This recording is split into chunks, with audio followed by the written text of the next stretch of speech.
Welcome in, Hokies fans, to this edition of the Tech Sideline podcast. We record on Wednesday, November 3rd, as Virginia Tech gets set for a short week and a trip up to Boston College to face the Eagles. On episode 205 of the Tech Sideline podcast, we'll go through the Eagles and how they've struggled over their last couple of weeks without their starting quarterback, Phil Jurkovec, the impact on a short week on both teams, and how the Hokies can keep the momentum from their win down in Atlanta going this week. All that and much more coming up on episode 205 of the Tech Sideline podcast, which starts right now.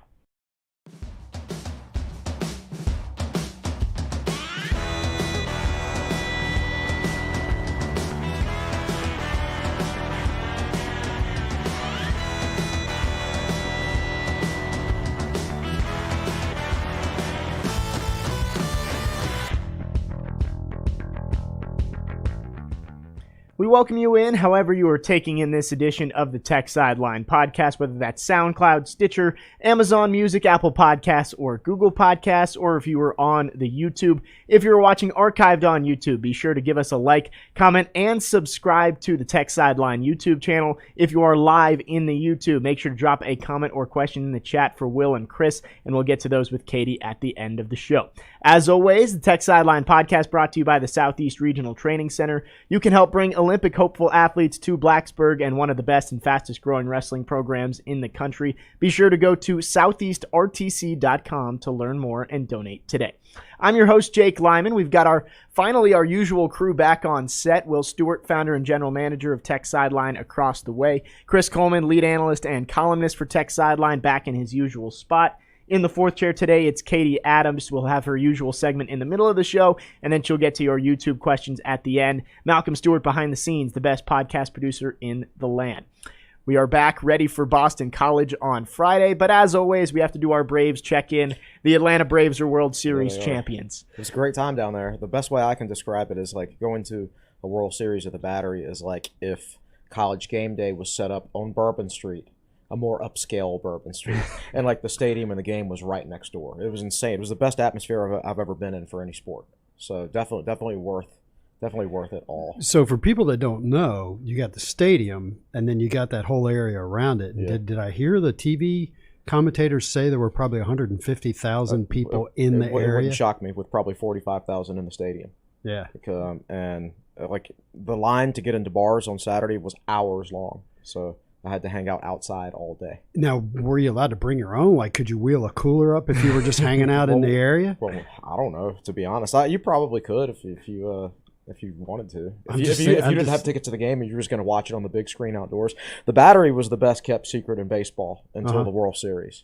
And it's the absolutely best atmosphere anywhere you can go see a game in baseball right now, because it's just a party atmosphere around the stadium the whole time. Well, they were showing it, I want to say, heading into the ninth inning last night, and just people going crazy. They had people in the outfield at Truist Field that were just going crazy. It looked like a great atmosphere. It was fantastic. I would definitely it was always the number one item on my bucket list, but, you know, it's not something you can do until it happens. So when it happened, I was like, yep, I'm going. Doesn't matter how much it costs. People are like, it's the middle of football season. Why are you allowing Chris to go to the World Series? Did you say they hadn't even been to the playoffs in a long time? Oh, no, they go to the playoffs every year. Okay. They hadn't been to a World Series since 99, and they hadn't won one since 95. Yeah. So, so, of course, I'm going to let him go. I mean, I missed a Georgia Tech game that nobody's going to remember 10 years from now anyway. It's not a big deal. True. well, you did get to see two wins while you're down there on Friday and Saturday. How'd you take in the game last night, the clincher? I went to PK's last night, and I didn't. After being there at those games, it was kind of hard for me to sit around and watch them by myself. So I did go out last night. It was a good game, 7-0 win for the Braves. Again, like Chris mentioned, first World Series since 1995. But we are talking about football, Virginia Tech football heading up to Boston this weekend to face the Boston College Eagles.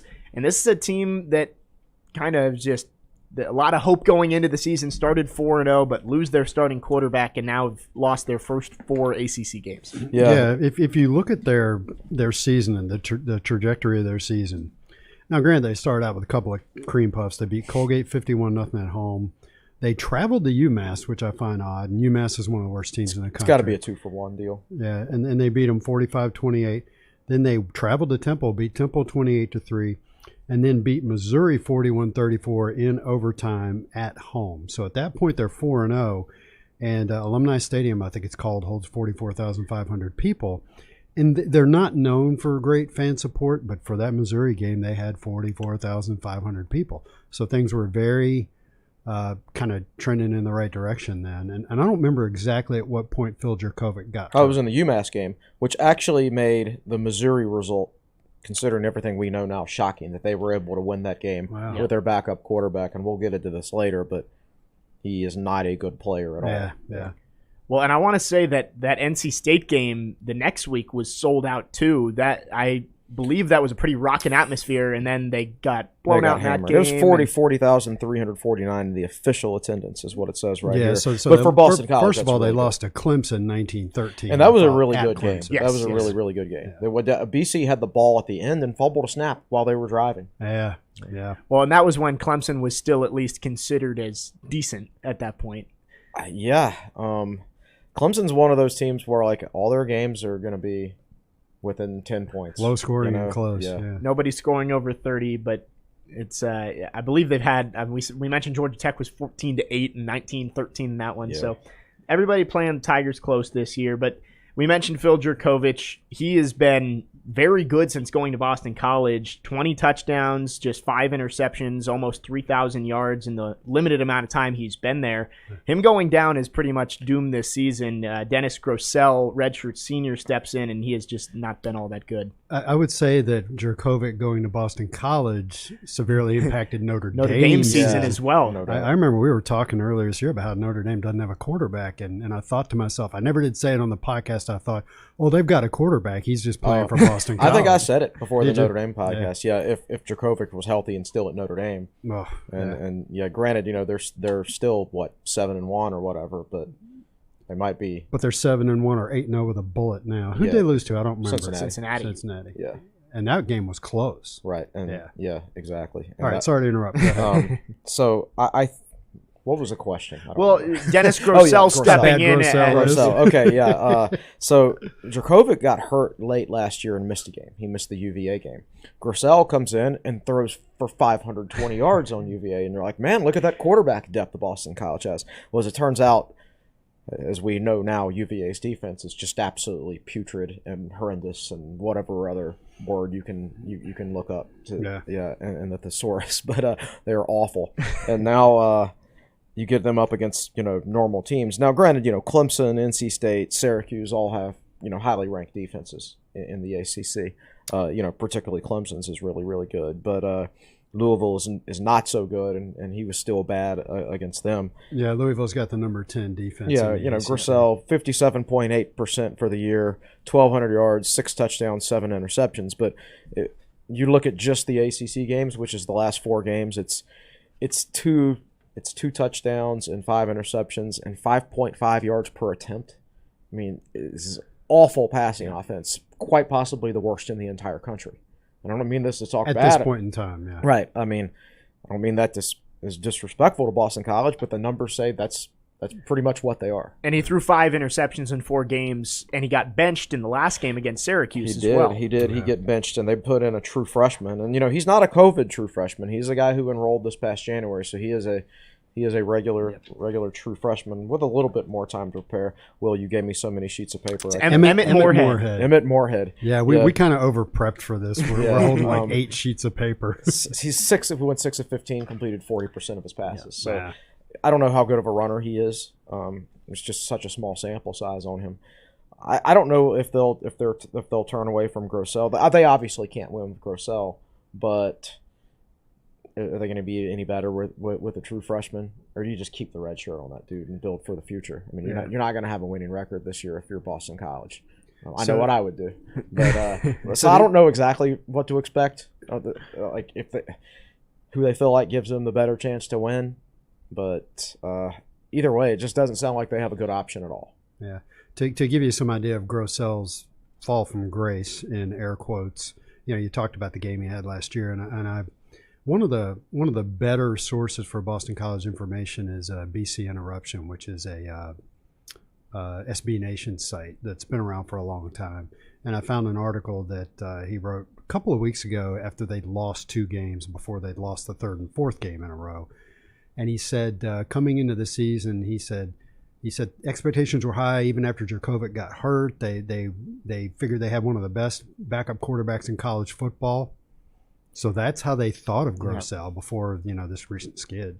Well, and just looking at Boston College entering this season, Jeff Hafley pretty much changed the trajectory of that program in 1 year. They went 6-5 last year, but there was a lot of promise that maybe this year would be the year they finally start to get it back going again. With what looked like a decent defense coming back and Djokovic coming back, and Zay Flowers, who I think is one of the most underrated players in the ACC, and Garwo's a pretty good running back. Yeah, it looked like they were on pace to have a pretty good year, and I think they would have had a good year if Djokovic had not gotten hurt. The thing about Hafley is, he likes to throw the ball a lot, and despite the fact that it's just a huge drop off from Djokovic to Grosel, he hasn't really changed his strategy any. That they've thrown it at least 32 times in these last 4 ACC games. I mean, the Clemson game, that was a 1-score game pretty much all the way through. They needed to run the football because they can't pass it, yet they still threw it 40 times with a guy who can't pass. It's just like he seems so married to the passing game. I mean, I think their best chance to beat Virginia Tech is to line up and run the ball 50 times. Yeah, they have one of the best run blocking offensive lines in the ACC. PFF rates their from a grade standpoint, rates their offensive line the number 1 run blocking offensive line in the ACC, or offense. That includes wide receivers and tight ends and all that too. But yes, they have a good offensive line. Like, use it. You're going to be playing a Virginia Tech team this Friday that has struggled to stop the run but has been really good against the pass. So you're going to go out there and throw it 35 times with one of your quarterbacks who can't pass, or are you actually going to give it to Garwo, who averages 5.9 yards per carry and I think is a pretty good back? We'll see. I mean, if Hafley does that, then he'll finally show a willingness to change his strategy during the middle of the season and call an offense that actually fits the strengths and weaknesses of his players. And not only that, but it's a matchup issue. Virginia Tech's got a good pass defense. Right. Run defense can be shaky, can be spotty. So if they have a brain, if they're evaluating film, they'll come out and run the ball. And everybody has been really high on Hafley as a coach and what he's done there at Boston College. And generally speaking, I agree with them. But for most coaches, it takes the longer they coach, the more warts appear, right? It's hard to get a feel for everybody's strengths and weaknesses early in their tenure. I think you can get a better feel for their strengths than their weaknesses. Like, it took us several years before we started to identify any of Justin Fuente's weaknesses, right? Yeah. Well, I've identified the first Hafley weakness, and it's seems to be kind of an unwillingness to change philosophies, even when your quarterback can't execute your philosophies. It seems like almost the exact same conversation we had last week with Georgia Tech, completely flipping the philosophy when the head coaching change was made from being a run-first team to now a pass-first team. The last time the Hokies saw Boston College was a blowout in Lane Stadium last year during 2020, but the previous 2 years before that, Tech got beat both times, and it was pretty much on the back of the Boston College running game. Yeah, and BC was running the football in Tech early in that game last year. They just kept fumbling it. Yeah, they had 5 turnovers. Right, they were really breaking off big runs and chunks right up the middle in Tech on that first drive last year. Bam, they fumbled it, and Tech got it and scored, and it really just snowballed on BC. But they were able to effectively run the ball in Tech last year, and they should try it again this year. I mean, and I don't mean like a 50-50 split. I'm talking like run the ball 75% of the time and try to keep this game low scoring in the teens, because I don't think this is odd to say because of the struggles Virginia Tech's offense has had this year, but I don't think Boston College can keep pace with Virginia Tech in a game in the 20s. Yeah, so they need to keep this one low scoring. You did mention Zay Flowers. He seems to be the X factor player on that Boston College offense. He had almost 1,000 yards last year, just shy of 900, 9 touchdowns. A little bit of a slower start to this season, but still, he's a dangerous guy. Probably going to have Waller shadowing him most of the day. Yeah, he's a very dangerous player, and unfortunately for Boston College, because of their quarterback situation, they can't effectively use their best player on offense. Yeah, so let's drill down in there a little bit. I'm sitting here looking at the roster card. So I know these are numbers and you're listening, but pay attention. He's got 35 receptions, 511 yards, and 2 touchdowns. Trey Turner has 4 receptions, 602 yards, and 2 touchdowns. Mm-hmm. So statistically, Flowers is on a level right with Trey Turner this year, where typically with Dracovic slinging the ball to him, he'd probably be up around 50 catches, maybe, you would think, maybe yeah. 60. He caught 55 last year, and that was in a shortened season. That's right. And against, pretty much a full ACC schedule, with no like bad non-conference games where you can do a little bit of stat padding and things like that. So I wouldn't be shocked if, with Dracovic throwing him the ball, if this would have been a 75 catch season or so for Flowers. I think he's a very good player. So this will have to be a game you mentioned, like if Boston College is going to win this game, they have to effectively be able to run the ball. Patrick Garwo, we've mentioned him, 689 yards, 5 touchdowns this season. So a good season for Garwo, who's the lead guy in that backfield. And the Hokies defense has struggled with stopping the run the last few weeks. We talked about it on Monday's podcast that against Syracuse, it was the linebackers who couldn't seem to stop the run, and then against Georgia Tech, it was the safeties. How do the Hokies kind of put it all together if they want to stop the run game? I hope they can. Ideally, you would get some penetration, but Boston College has a really good offensive line, and so you just got to play disciplined football, and I think you can afford to put an extra man in the box. I think so. Week. Yeah. I'd be disappointed if Tech didn't, because if Grossell can beat them, you tip your cap, and then you change your strategy in the middle of the game, right? But you don't go out there like fearing the BC passing game. Instead, you need to go out there and make sure you stop their running game, to me, and put him in long yardage situations. Because if you put him in a bunch of long yardage situations, they're not going to be able to move the football. I just don't see how they could. Yeah. Boston College throws the ball a lot more than Syracuse, but that was kind of the same conversation we had before Syracuse, and then Syracuse threw the ball all over the yard. Yeah, they did, and they weren't very efficient. They completed fewer than 50% of their passes, but when they needed to complete a pass, they completed it. And that's been one of the themes this year. We go back to Tyler Buckner throwing a couple of good balls before he melted down in the third quarter for Notre Dame. Mm-hmm. And for Schrader, that last pass was really nice. Now, he probably had some others during the game that were good too. So if you're kind of one of those people that rolls your eyes and go, here we go again, you are going to see a little something from Grossell that you're not used to seeing, but I hope not. Yeah, I hope not. I watched their game against Clemson. I watched that whole game, and if Grossell was halfway decent, they would have won it, maybe by 10 points or 14 points or something. Like, he had Zay Flowers open down the field behind the Clemson secondary several times, and he just couldn't complete it. Yeah. And I think you roll that dice if you're Virginia Tech, in my opinion. And if he does happen to connect with one of them, then maybe you tip your cap and adjust, or make him do it twice. Right. So so I would go out there with the full strategy of just attacking their offense, attack, and which Tech hasn't really been an attack style defense this year. I think they were.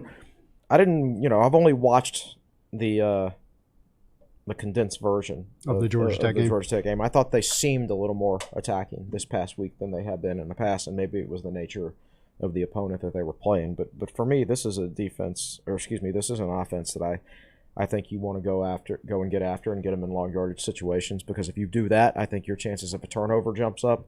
You win the field position game, and just makes it easier on your own offense to score points, because BC, we'll get to their defense later, they are one of the best passing defenses in the country, and I don't think they're going to give up a lot of points to Virginia Tech, so it would be nice to get that field position advantage and get some short fields. And when you have a quarterback who struggles to throw the football downfield, a lot of times you love to have a safety valve, you're running back catching passes. That hasn't been the case for Garwo. Is it Levy or Travis Levy? Travis. Out of the I was calling backfield. Levy. Yeah. Levy, we'll go with Levy. Travis Levy out of the backfield has really been the only one who's caught a few passes. But they use 3 different backs. Besides Garwo, they've got Alex Sinkfield, who's a senior, 59 carries, 4.1 yards per carry. I don't think he's caught a pass this year. I think Garwo's caught 1 pass and Sinkfield has caught none. But Levy will get the ball too. He's got 50 carries, but he has 14 catches. So. Doing some research on him in high school, he was a guy who played both running back and wide receiver. Okay. So he has receiving skills. But, when Garwo, number 24, or Sinkfield, number 26, when they're in the game, don't look for checkdowns to the running backs, because they haven't done that this year at all. Interesting stuff. So Levy has averaged, again, Chris said 14 catches. He's averaged 9.8 per reception. Mm-hmm. So it hasn't been super productive, a long of 27 and no touchdowns. Right. So, and the fact that Garwo and Sinkfield just have combined for one catch this year, if you've got BC in a third and long yardage situation, as long as Levy's not in the game, I think you attack because BC's shown no inclination to throw screens to their running backs or anything like that, unless Levy's in the game, maybe. So maybe you play it a little bit safer if Levy's in the game, but if Garwo or Sinkfield are in the game and it's 3rd and 14, that running back screen is not coming because they're going to stay in and block. Right. So I think you really get aggressive in situations like that. Looking at their offense, if it's 3rd and 14 and Levy's not on the field, I think you triple cover Zay Flowers and just say he's not going to beat us. They've got nobody else at this point. Right. Levy also, I wanted to mention our obligatory special teams report. Levy, a very good kick returner as well, so that could be a factor in a game. One for a touchdown earlier this year, 96 yards. Granted, it was against UMass. But this is a very even special teams matchup. Like the FEI special teams rankings has Tech 24th in the country and BC 27th. So speaking of Travis Levy, those that read my stuff and remember things that I write, this goes back to the 2019 season opener. Knew you were going to bring this. Oh, yeah. I probably brought it up on previous podcasts. Levy is, I'd have to look him up and see what size he is, so give me a second here. He is, can't remember what number he is right off the top of my head. He is 23. Number 23, so he's 5'11", 203. Plays bigger than that. Not small, not a huge guy, but this goes back to his freshman year. He sent 3 Virginia Tech football players to the sidelines in that 2019 game. Divine Diablo, who's not a small guy. He blindsided Taiwan Garbett, and I think, was it Garbett? I think that kept Garbett out for a week or two. Yeah, I think he missed 2 weeks. Concussion-type stuff. Yeah. And I don't remember the third person he sent off the sidelines, but he was a human wrecking ball. It's 2 years later, and he is still – he's not a frontline guy for BC, but he is turning out to be productive. But I just remember watching that game and thinking, that guy's physical. That's a guy I'd like to have on my football team. Right, and – this matchup completely favors Virginia Tech, at least as far as the numbers go. Yeah. But, if BC comes out, if a guy like Levy comes out and just out-physicals Virginia Tech from the opening whistle, then, we could find ourselves in a battle. So it's important to remember the lessons of that game when BC just came. It wasn't just Ryan Willis turnovers in that game. Granted, that ended up being the difference, but early in the game, it was like BC made the first hit. They punched Virginia Tech in the chin. And wasn't that when Andre Williams was playing for him? Was that his name? That big running back? You're taking A.J. Dillon. He told you it was on. I actually watched a full Packers game on Thursday night for the first time since pre-COVID. Is Dillon in the NFL? Dillon plays for the Packers. I want to say he had 90 yards or something. He was very impressive on Thursday. Yeah. And so this is what happens when you have too many names and numbers in your head after all these years. I remember the A and I remember the double L. And who's A.J. Dillon? Am I making that up? No, you're not making that up. Andre Williams is, I believe he was a running back for BC. But A.J. Dillon was the one who played in 2019. Then now I'm reverting to him. Let's move on, please. I think A.J. Dillon, he had, this is just off the top of the head, I think he had 200 yards or something in the 2018 game when BC came in and had a big day. Yeah. I did want to flash back to that 2019 season opener. I remember watching that game and feeling frustrated at the end that I felt like Tech should have won that game. I went back and looked at the box score. Ryan Willis was the starting quarterback. Yes. He threw 3 interceptions, and Virginia Tech ran for a total of 98 yards. Yeah. And Tech only lost by 7. I know. When you look at the box score, it was like Virginia Tech didn't deserve to win the football game.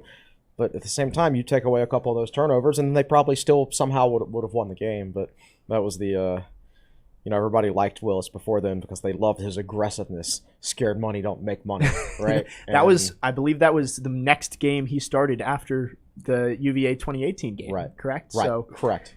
No, that's not true, actually. No, the Marshall. Marshall and the bowl game, yes, actually. But yeah, it's the next. It's next fun, really meaningful one. Exactly. Yeah. Quick trivia here. I don't think I'm stealing this from Katie. Who was the starting quarterback in that game for Boston College? Which one? 2019 season opener. Is he at? Oh gosh. I guess he's transferred somewhere. He's transferred somewhere. I can't think of the name, and he plays for a really good team right now. They currently would be in the playoff right now after last night's ranking. Which team is it that he plays Oregon. For? Oh, almost had it. Anthony Brown. Anthony Brown. That's right. There you go. That's right. Give me enough time. Okay, so he was the same class as Josh Jackson coming out of high school, right? Yeah. Virginia Tech offered Josh Jackson and Brown, and Jackson was the guy who committed first. So Virginia Tech took Jackson, and then Brown went to Boston College. Wasn't Brown the one who had the big long run at the end of the 2018 game to seal it in Lane Stadium? I believe so. Yeah. Speaking of Oregon, the college football playoff rankings, first ones came out. Some interesting stuff in there. It was very interesting stuff. It's like, okay, Alabama lost a game, and they actually don't have as quality a win as the teams behind them, but they're still number two. They're number two based on reputation. But here's the thing. It doesn't matter right now. If they lose to Georgia, which I think they should lose to Georgia, then they're out. Two loss teams usually do not get into the college football playoff. It would be tougher than to be in. So I don't think that matters right now. Michigan State number 3, and then Oregon 4, followed by Ohio State at 5, and Cincinnati undefeated at 6. With a quality win over Notre Dame, who I think is 9th. And that was a road win, too. Yeah, that's right. Yes. Yeah. Yes, and then Oklahoma undefeated, they are 8th. So there's a lot of, you can make an argument now for expanding the playoffs, I guess. Well, Oklahoma undefeated with near losses to Tulane, Kansas, Texas. Yeah. So but I think the one thing everybody can agree on is that Georgia deserves to be number 1. We can talk about expanding the playoffs and everything all we want. Like, I don't think Georgia's capable of being Doesn't beaten. matter how What many have they teams allowed? are in 4 it. touchdowns all year? I've never seen it. Have you ever seen anything like their defense? That defense is it's like an 86 Bears. Yeah, I will actually make time to watch Georgia because that defense is so I don't want to say unprecedented. It's a once every 5 to 10 years defense. They had a game watching party for Georgia Florida on Saturday in the Battery, in one of the main bars right next to the stadium. And, there's Georgia fans there, and then there's Florida fans there. And, I mean, we're sitting there watching the game all over the place. Wherever we go in to grab a beer or something, the game is on. And it's just a steady pounding of Georgia. And the Florida fans are just like, there's nothing we can do about it. There's nothing anybody can do about it. That game was 3-0, I want to say, with like 4 minutes left in the first half. It was. And then Georgia got 3 turnovers and scored 3 touchdowns in the final 4 minutes of the first half. So I remember reading an article shortly after Kirby Smart was hired about what he was doing in recruiting. And, of course, he brought the Alabama model, but he was working harder and bringing even more to the table than Alabama was. So this is the fruit of being a really, really good recruiting football team for going on 3 or 4 years now.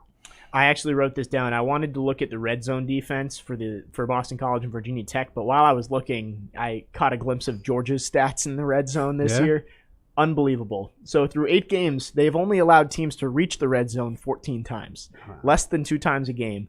And in those 14 trips, only 4 touchdowns have been scored. Right, and one of those was like Kentucky late against Georgia's backups. Yes. Right. So 4 touchdowns and 14 red zone trips, only 8 total scores. So they're stopping the other team from scoring in the red zone almost half the time. Any points, not even field goals. So I hope fans of other teams haven't made any definite plans to win the national championship this year, because that's just not going to happen. Now, Georgia still hasn't won a national championship since the Herschel Walker days, right? Yeah, that's right. No, they lost to Alabama. The Tua overtime pass that beat them.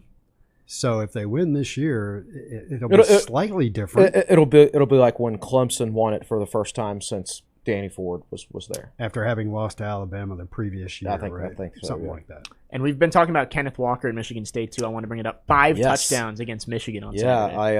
I took a little nap around noon on Saturday, but that game was on TV, so I could kind of hear it while I was half asleep. And he scored 4 touchdowns while you were sleeping? I don't know if it was while I was sleeping, but he scored 5 for the game. 2-star recruit, evaluated and recruited and developed by Dave Clawson. And Wake Forest also ranked in the top 10 in the first college football number 10, rankings. Right? Number 9. They might be 9. Yeah. They're number 9 in one of the polls / They're either rankings. 9 in playoff, 10 in AP, or flip-flop, versa. whatever it is. And they get UNC this weekend. And non-conference game, I swear, after this season, Jim Phillips should be like, okay, this is not allowed anymore. You know how many people that's going to confuse this weekend? Yes. Especially if North Carolina wins. They're going to show the score on ESPN, and it's going to be final, and then it's going to show, let's say North Carolina wins, and then it's going to show Wake Forest still unbeaten in the ACC, and people are going to be like, "What is going on?" Yeah. This shouldn't be happening. It shouldn't be allowed to happen. I remember when they signed the game; it was 5 years ago, and I'm like, this doesn't make sense. And now that said, North Carolina can't stop anybody, and seemingly nobody can stop Wake Forest. So yeah. I mean, Wake could hang 60 on them this weekend, which would make me happy. It's interesting. Wake's got a really productive offense right now, but, they didn't go over 500 yards till about 3 or 4 games ago. And now it seems that's all they're doing is putting up a lot of yards and points. They are number 4 in the country in offensive efficiency. Yeah. So they're a very, very efficient offense. They're more efficient defensively than you would think. Like, they're 51st. Even though they're like total defense, they're 97th. It's just the style of play that they have, yeah. Well, Wake, the ACC's last chance at a playoff spot. They would need some things to go right in front of them and win out, but... Ooh, that would be ugly, though. They'd be number 4, and they'd wind up playing Georgia. Could we get a Georgia, Michigan State, Wake Forest, Cincinnati playoff? That would be awesome. Sort of. Georgia would win both games by 40. Would be a bloodbath. That would be sort of awesome. All right, well, I did want to dive into the Boston College offensive line, but I know what Katie's talking about, so we're going to touch on that here as well. So let's send it over to Katie. Yeah, this is a significant game for Boston College, of course. It's their annual red bandana game, annual since 2014. Oh, is it really? Wow. It is. They wore these uniforms earlier in the year against UMass, so they have a win in them, but it wasn't classified as the red bandana game. In that game, I think they just wore them because it was on 9/11. So Virginia Tech playing in big-ish stages in back-to-back weeks. Last week it was Georgia Tech's homecoming. This week it's BC's annual red bandana game, but they're only 3-4 all time during this game. You would think that they would have somewhat of an advantage, but they don't. So we'll see how they fare this week.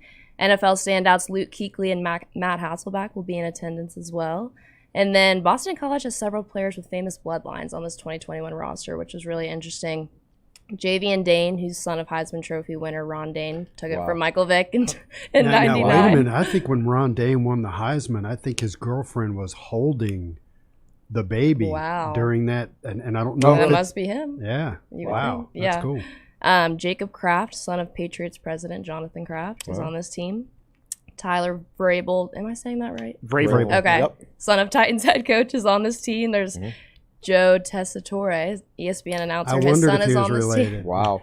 Well, does the son also talk too much during football games? Well, so John Tessitore, Joe was calling one of John's games last year, and John scored on a fake field goal or something like that. That rings a bell. And he never made it known that it was his son. Like it was so weird. I was like, there has to be a relation there, but see I think it was the 1997 national championship game. The last time Michigan won, Bob Greasy was calling the game, and his son, whose name suddenly escapes me, was the starting quarterback for Michigan. And I remember so what's that? Brian. Yeah. Brian, yeah. So at the end of the game, it's Keith Jackson and Bob Greasy calling the game, and Bob Greasy had to have a moment. Yeah. Jackson was like, do you need to take a break? And Greasy's like, yeah. Well, and just so it happened, Brian Greasy now on Monday Night Football, Joe Tessitore, the previous voice of Monday Night Football. So both of those together. And then I was talking to Katie before, Alec Lindstrom, the center for Boston College, his brother was a first-round pick of the Falcons. And their dad, 2018? Yep, and their dad played in the NFL for a while back in the day. Boston College it's a really good school, and they've always been really good at player development. Like they get the most out of their talent level, I think, for the most part. And so, like, if you're like, if you're a former NFL player that understands that type of stuff, or if you're a Kraft who wants your kids to get a good education, so it makes sense to me that there's a lot of famous names on well, like BC's Mike roster. Vrabel played in New England for so many years, so it makes sense. Back to Boston. And then for trivia, Virginia Tech historically plays at least one Thursday night game per year. We've kind of strayed away from that in recent years. So just want to talk about our success or failure during weeknight games in general. Since 2008, we've played 37 games on a weeknight, Monday through Friday. So what's your best guess for our record in that? Since 2008? Yes. 37 games total. 37 games. I'll bet it's close to 50-50. I was 21-16. 20 and 17. That was the first one that came to my mind. I don't know why, but So yeah, very close. Friday night games in particular were 6-2. Thursday night games were 12-8. So a good record on Friday night, I would say. But most of those wins come against UVA, of course. Right. And then I heard you guys say this on Monday, Scott Glessner's segment of this podcast. Yes. So he put some interesting stuff in the chat today. Apparently BC is the team that we've played the most since 1993. We've played them 29 times, and then UVA is one game behind that with 28. And then this Friday will be the first time since November 1st, 1974, where Virginia Tech will play a regular season game outside of the state of Virginia on a Friday. Interesting. Wow. So BC's first on the list because those 2 years we played them twice in the same year. And now they skipped a year. They didn't play in 2004, right. but doing it twice in 2 years. Yeah, Tech played BC twice in 2007 and 2008, once in the regular season and once in the ACC championship game. Okay, and Tech won the important ones. So that's why we've played Boston College more than UVA since 1993. Is that what you said? Yeah, since Big East round robin play started. Mm-hmm. Yeah. I was also doing some research this week on short weeks under Justin Fuente. What do you think Virginia Tech's record is? 8 games. Short weeks? I don't think it's very good. I don't know. 5-3. 5-3, correct. Okay, no, I'm thinking about bye weeks. Well, so 2 of those wins are Friday games against UVA. So that happens almost every year. 2 of them are after Florida State on Labor Day and West Virginia the day before Labor Day, beating Delaware and William and Mary, and then beat Miami on a Thursday night. So if you're sweating the fact that Virginia Tech had a road game last weekend and they're having a road game on a short week this week, the team was back in town Saturday night, so it was almost like a home game. It's not a long flight. My flight from Richmond, we went a little bit west towards the mountains and then came down. But we took a straight shot from Atlanta to Richmond on the way back, and it was only a 1 hour and 6-minute flight. Yeah. So you're from Roanoke to Atlanta. If you did a straight shot, you're looking at an hour flight, basically thereabouts. That's not. You don't spend a lot of time traveling. So Malcolm, did you and David see Braxton Burmeister out Saturday night? Is that how I know that? I think somebody was talking about this. Yeah, I saw Burmeister out in Blacksburg on Saturday night. Yeah, I saw a picture of him. There was people coming up to him in bars asking for pictures. I think he was at Champs or something like that. Yeah, so in my brain I was like, okay, so they got back early, so that's not a big issue. I think David did say he saw Braxton at Champs on Saturday night. So yeah, they must have got back decently early. I mean, noon kick. Noon 30. They got back at 7 p.m. I want to say. So not bad. That's quick. So you start playing the game at 12:30. Game goes till sometime between 3:30 and 4, and you're out at Champs at 7 o'clock at night. that is quick. Quick turnaround. The interview's quick, shower quick, get on the plane, go. All right, well, we're going to take a break here on episode 205 of the Tech Sideline Podcast. We will come back, talk a lot about the Boston College defense, how they match up with the Hokies offense that has started to roll over the last couple of weeks. We'll also get keys to the game and game picks for this weekend's matchup with the Eagles. We're going to take a break. Stay with us here on episode 205 of the Tech Sideline Podcast. We'll be right back.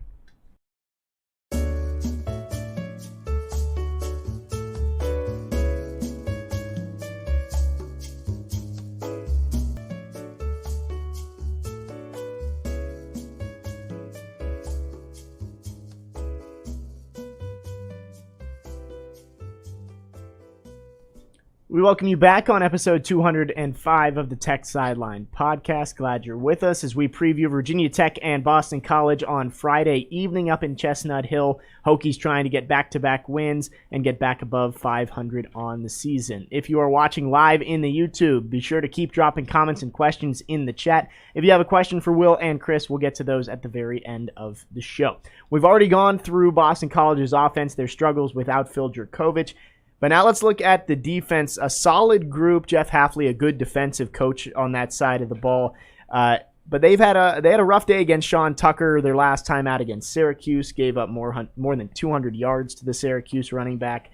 And really their run defense has not been very good, especially coming up against a Virginia Tech team that's been running the ball much better. Yeah, look at their last 4 games, rush defense. Clemson, 40 carries, 231 yards. NC State, 34 carries, 130 yards. They did okay against NC State. Louisville, 47 carries, 331 yards. And Syracuse, 47 carries, 293 yards. They were really, really struggling to stop the run right now and trending down.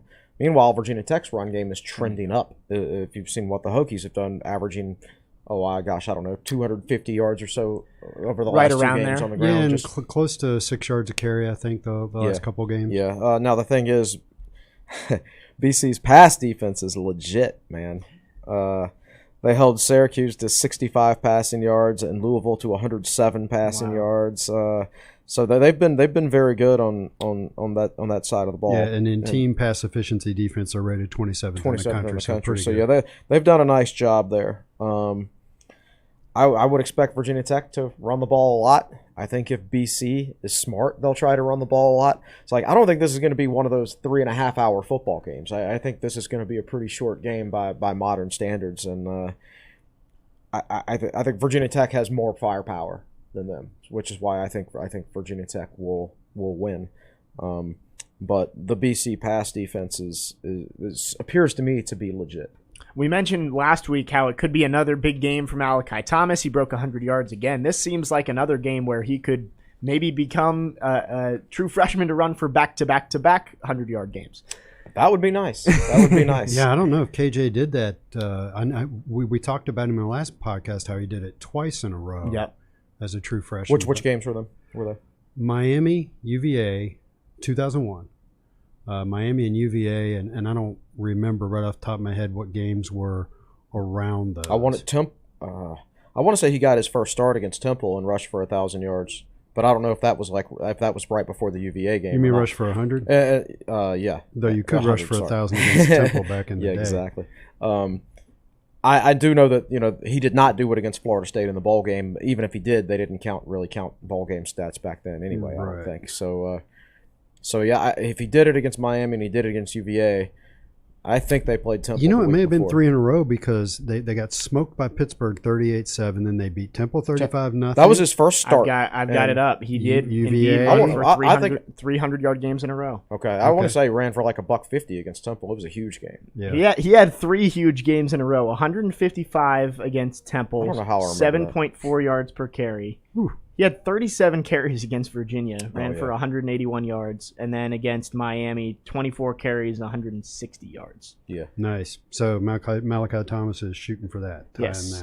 He almost ran for, I want to say, 500 yards in just 3 games. 3 games, 496 if I'm doing my math correctly. As a true freshman. And KJ was just a freak athlete. Now, Malachi Thomas isn't a freak athlete. I think he might be, like, at the same stage, a better natural running back than KJ. I think he understands body lean. I think his vision's really good, but he's not as big and strong as KJ was as he was a freshman, of course. KJ was a dominant athlete early in his career, and that's why he was a 5-star recruit. Yeah. Malachi Thomas is a 3-star recruit because he's not a dominant athlete. He's just a good natural football player, which sometimes the recruiting services don't value, or it can be difficult for those guys to spot. I do think when you get him a year or two in the strength and conditioning program, you remember when he almost broke that run at the end of the Georgia Tech game? Yeah. Give him a year, an off-season of doing squats, and he breaks that tackle, and instead of 103 yards or whatever, it's 150 yards. Yes. Yeah, and another touchdown for Virginia Tech. So one of the things David brought up on Monday's podcast is that Thomas doesn't lose yardage. Yep. And actually, neither did Raheem Blackshear in this game. Yes, in that game, neither one of them did. Thomas has -3 rushing yards in 57 carries. So he's got 305 positive yards and -3 rushing yards. It adds up to 302. And that is an underappreciated trait in a running back, to always be falling forward, always be pushing forward. It's also impressive for a guy his size. I know he's listed at 197, but, man, he doesn't look 197. Yeah. Maybe, again, after a year in the weight room, he'll get up to that size, but definitely not that big right now. Could be another big week for him and Raheem Blackshear in the backfield. You mentioned the pass defense for Boston College. They have been impressive. Some good players. Josh DeBerry stands out at nickel. ACC all ACC honorable mention last year. Been basically their best defensive player all season. Yeah, I think so. And generally speaking, like, it just doesn't seem like they've really struggled, I think, on the back end with their run defense. Like, a couple of their corners are bad at it. A couple of their linebackers are bad at it, and safeties. But generally speaking, their defensive line has been good for the most part. I've always thought like Marcus Valdez was a good player. I think they're physical. Linebacker play for BC this year, you generally expect BC's linebackers to play a little better than they have this year, in my opinion. I mean, we mentioned Luke Kuechly is going to be. He's going to be there. Yeah, and there's no Luke Kuechly on this team for sure. No Luke Kuechly on this team. I mentioned earlier that I wanted to talk about the red zone defense because I was thinking, they've. Sean Tucker ran for 200 yards against Boston College, but Syracuse only scored 21 points. If they're getting down there, how have they done? And BC, indeed, a top 30 red zone defense in the country. Yeah, and that's not too surprising, I guess. I think you have to be balanced to score. He might have rushed for 200 yards against him, but, Garrett Schrader only threw for 65. Yeah. So I hadn't seen that stat when I looked up the red zone. Where was the big time throw against Boston College? Right. Exactly. So talking about red zone defense, it's so like which stat are you looking at when you say that? So it's amount of scores in Overall. as many tries divided by. So they're tied for 29th. They've given up just 12 touchdowns in 22 tries. So if you if you look at the NCAA stats, they do not have columns for touchdown percentage. They don't. CFBstats.com does, and that's one of the things I like about CFB stats is you can actually go to the red zone stats and sort them by touchdown percentage. Yeah, I was looking through the NCAA ones. I saw 22 tries. I believe they're doing it. They've allowed 18 scores or 16 scores in 22 tries, so that makes them tied for 29th. Yeah. For comparison, Virginia Tech tied for 82nd in the country, 14 touchdowns, 18 total scores, and 21 attempts. Right. So Boston College defense going to be tough for the Hokies to go after. I was reading through your preview, which is now up on techsideline.com. PFF run grades have not been very good for Boston College so far this year. Have not been good, and that's particularly the case with their linebackers and one of their corners. I want to say, Elijah Jones is not a good run defender. Cam Arnold has struggled at strong side linebacker. Isaiah Henderson at nose tackle hasn't been good. He's a little bit undersized, but for the most part, their defensive linemen have been pretty good. But it's the guys behind them letting them down. So very similar to like Georgia Tech last week, where generally speaking, their defensive linemen have been okay, but their linebackers and their safeties haven't been. And Virginia Tech was able to put together another good rushing performance against them last week. So hopefully more of the same this week against Boston College. I think I really want Virginia Tech to be aggressive in this game, and I'm not talking about coming out there and throwing bombs down the field. I'm talking about like going after the BC offense, trying to create short fields for the Virginia Tech offense, maybe even get a defensive score if you can manage it. So I really want Tech's defense to attack. If they can get up by like 2 scores at the end of the first quarter just from being aggressive defensively and flipping field position, then that's the ball game right there. Takes the pressure off Braxton Burmeister, too. Exactly, and Boston College is not going to be able to come back from a double-digit deficit with their passing offense. It's just extremely unlikely. So I would really like Virginia Tech to come out and take the bull by the horns in the first quarter in this one. So it's interesting looking at their defensive stats, going just by the traditional metrics. Their total defense is they're 42nd in the country at 347 yards a game, but it's pretty much half of it is given up in run defense and half of it is given up in pass defense. So their rush defense is 91st in the country. Their passing yards allowed is 10th in the country. Wow. Yeah, and those are traditional metrics. They're not efficiency, but it's still interesting to take a look. Yeah, you can look up their yards per carry, how much they allow in the run game, and I put it in the article. I forgot what it was, but it wasn't very good. Yeah. So yeah, they are not good when it comes to defending the run, and hopefully that's something Tech can take advantage of. Well, you've mentioned that it might be another big game for Malachi Thomas, but Trey Turner has started to trend in that right direction, as have a lot of the wide receivers since the beginning of the season. Maybe tough for them to get it going this game. I thought it was maybe. I thought Trey Turner played his toughest game in a Virginia Tech uniform this past Saturday. But the tackles he broke, and he even went to the sidelines and threw up at one point. Now, there's also a nasty rumor going around, and I don't know if this is true or not, and Fuente would never admit this, that Turner's hurt, and he's not going to be able to play on Saturday. And I have no idea if that's true or not. I mean, the rumor was actually like a broken sternum or something like that, but I have no idea. I have no idea if that's true. And I would throw up too if I had a broken sternum. I probably would too. Yeah. So hopefully that's not, because that would be a big loss for the Virginia Tech offense, but even more of a reason for them to run the football against Boston College, which is what they need to do. And this is a game where like we've been giving Malachi Thomas so much credit recently, and rightfully so, because he's been very, very good. But Blackshear has been really good the last couple of weeks. He's averaged more yards per carry than Malachi Thomas in both of those games. He just didn't have as many carries. So definitely, and he had probably his best single play of the season last season against BC when he broke that tackle and ran 30 or 40 yards for a touchdown. Yeah, so. he was very physical going up the middle for a guy that's not very big, Right. and I thought that was a weakness of his last year. I think when they ran him up the middle, Blackshear, he was pretty ineffective, but I thought he looked pretty good. Yeah, and I think with a guy like Blackshear, he had to come in and he missed so much of the preseason with COVID.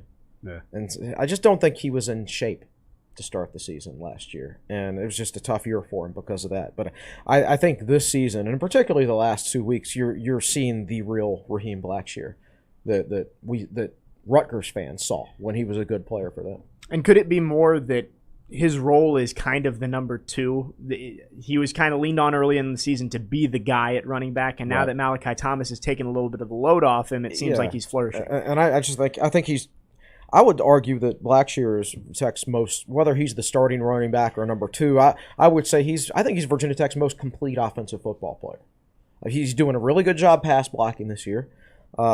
He's a big-time threat in the passing game, and he's really done a nice job in the running game the last couple of weeks. So I think he's Virginia Tech's most complete offensive player. And that's about all you evaluate a running back on. I mean, running backs rarely run block, so that's not really a thing. Yeah. So it's how do you pass block, how do you run, and carry out your fakes out would be another one, but that's not something that most people are going to be able to see. But generally speaking, I'm very pleased with his play this year. And you weren't here on Monday. I want to ask you, how has Malachi Thomas progressed pass blocking wise? His first couple of games not so good, and that's probably why he wasn't playing earlier in the season. And I know that doesn't make sense to most people, but that's just how football coaches think. It's why Ryan Williams redshirted under Billy Height. It's why David Wilson didn't play very much as a true freshman, because they couldn't pass block and they were trying not to get Tyrod Taylor killed. Right. Which is probably a pretty good decision in hindsight. Same thing this year, man. They're trying not to get Burmeister killed. I don't think we would be capable of winning a football game if Braxton Burmeister got hurt, to be honest with you. Yeah. So it's extremely important to make sure your running back doesn't get him killed. Now, that being said, I think they were fine. Jalen Holston, for whatever reason, was having a horrible year pass blocking, and that shouldn't happen to a senior, but he was. So you might as well throw the guy in who's better at running the football. So all Thomas had to do was, if neither one of them can pass block, you might as well throw the guy in who can run. Yeah. Now, Thomas took a big step forward in pass protection against Georgia Tech, so that's really good to see. Actually had the third highest pass blocking grade on the team. Do you remember how many snaps he was involved Not in? very many. I don't want to say 8 or 9. Right. So they're not asking him to do it a lot, it doesn't seem like. They asked him to do it, I think, once against Pitt and maybe 6 times against Syracuse. I mentioned on Monday that grade kind of surprises me because obviously if he's blocking well, you don't notice him as much. But the one time I did notice him in pass protection, he turned to block a guy and the guy was already behind him. Oh, wow. So I believe early third quarter when Burmeister got sacked. Let's go into keys to the game here. I think I know what Chris is going to say, but what did the Hokies have to do to make this a 2-game win streak, get back above 500? Man, you got to run the football. You have to run the football because you're not going to be able to pass it against these guys most likely. Looking at the effectiveness of Virginia Tech's passing offense this year, coupled with the fact that, let's say the Trey Turner rumor is true and he's out. How are you going to pass the ball against the number 10 pass defense in the country or whatever? I mean, they're legitimately good. So if you can't run the ball, that means you're not going to move the ball. So Tech has to go out there and be able to establish the run.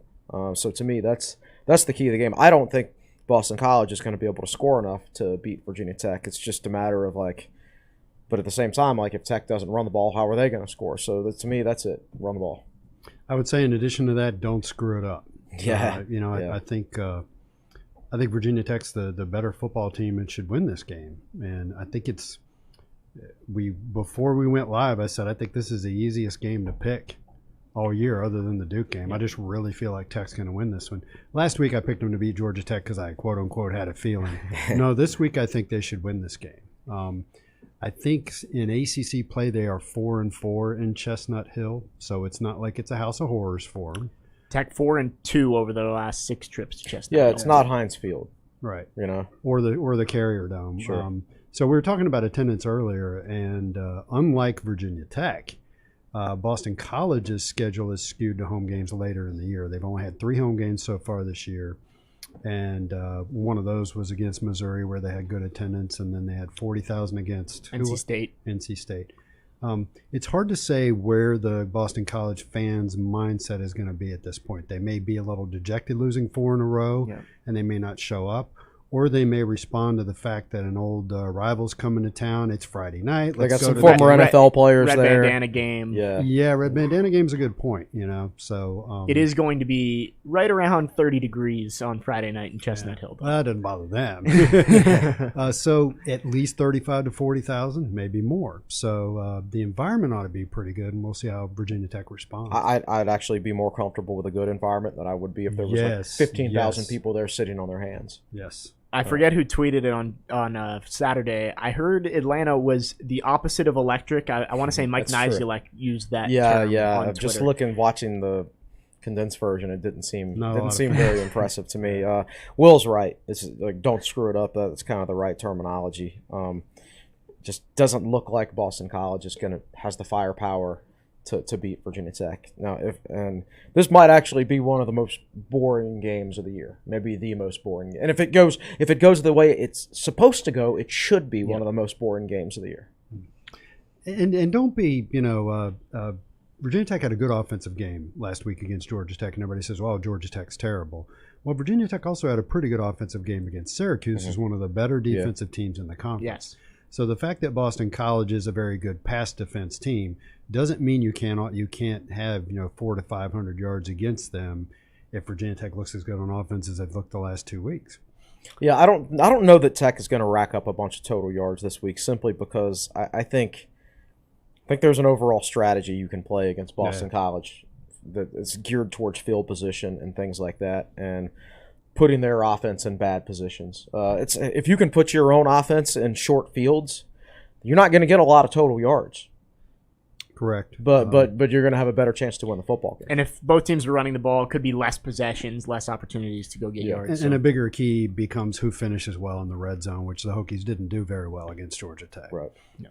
Well, let's get into game picks here. Once again, you guys are all in lockstep. Chris, I don't remember the score I picked. Hang on, and I will tell you. That sounds about right. I was going back and forth between like 24 to 13, 27 to 14, something like that. I don't think it's going to be a very exciting game. I could see it being even less than that, like 20 to 10 or something like that. I think it's possible. So I went with Virginia Tech 31, Boston College 17, and that smells like I'm expecting BC to turn it over deep in their territory, and that could be the difference. David goes 26-13 Virginia Tech. He says, I think the Hokies run the ball effectively and go ahead early, giving themselves a buffer and some breathing room defensively for the rest of the game and win by 2 scores. So similar to Chris's explanation. The fans were right again last week by a slim margin of just 13 votes. The fans picked the Hokies to win by 1-10, and that was the case. So fans are now 6-2. They've been right 3 straight games. David 6-2, Will and Chris both 5-3, and an early check on the poll so far. Overwhelmingly, the fans thinking Virginia Tech's going to win. Yes, let's see. That is 88% of the fans thinking Virginia Tech's going to win. 39% the Hokies win by 11 plus, and 49% they win by 1-10. And then only 2 voters decided to be contrarians and picked BC to win by 11. A couple of Boston College fans have wandered into the poll. Yeah. So that's really the first time in a few weeks we've seen Hokies fans be overwhelmingly positive, which at least through 400 votes, probably about a quarter of what's going to be done, but still. Let's check in with the YouTube. Katie, any good questions in the chat today? It'll be short and sweet today. Scott Glessner says, is there a reason that Virginia Tech has gone away from last-second defensive line shifts before the snap, or is that just not something Jay Ham probably is worrying about? That they haven't done that as much in a long time. That was much more prevalent in the 90s, to be honest with you, when almost everybody used man-blocking schemes. Yep, that's right. These days, almost everybody's doing zone blocking and things like that. You're more likely to see that against a team that is more likely to do man blocking. Zone blocking is like you're just blocking whoever's in your area. You're not assigned a specific man. When Tech would shift their defensive line before the snap back in the day, it was to throw the offensive lineman off, and they had to really think quickly, okay, now that this guy's switched gaps which of these guys do I have to block? And at that point, the ball is snapped, and they might not have any idea what to do because they hadn't had a chance to process it in their heads yet. So the advent of zone blocking throughout college football has made pre-snap shifts a little less likely these days. So who really started using zone blocking? Who was the forerunner in that? I don't know. I mean, I know in the NFL, the late '90s Broncos teams. Were that really much I good know too, but I don't know who started it. But, I'm not sure. Yeah, I remember reading an article way back then about the Broncos doing that, and they had a great running game. Terrell Davis, is that who ran for him back then? Yeah, exactly. They did the mile high salute and everything. I remember. I remember being taught to zone block in high school, but it didn't happen until like 1998. Like my freshman year, we had no zone blocking at all. It was all man blocking. 1998, we were taught the very basic concepts of it, which is right around the time the Broncos were really making it famous in the NFL. So I'm guessing that line shifts, if you've seen them more recently, have been about maybe shifting the alignment of the defense, not necessarily trying to like maybe you take a guy from this A gap over here to this A gap over here. And you shift a linebacker too, and it could be more about getting the offense to change their play call based on your alignment than it would be about getting just them trying to stand up and look at the sideline. Yeah, exactly. Yeah. The first thing I think of when I think of the late defensive line shifts, I don't know if you saw this, it was probably 2 years ago. I'll leave a word out here, but Baker Mayfield, the Jaguars line all shifts over at the last second. Baker Mayfield goes, "That was cute, guys," and then he snaps the ball. And I left a word out there, but always funny.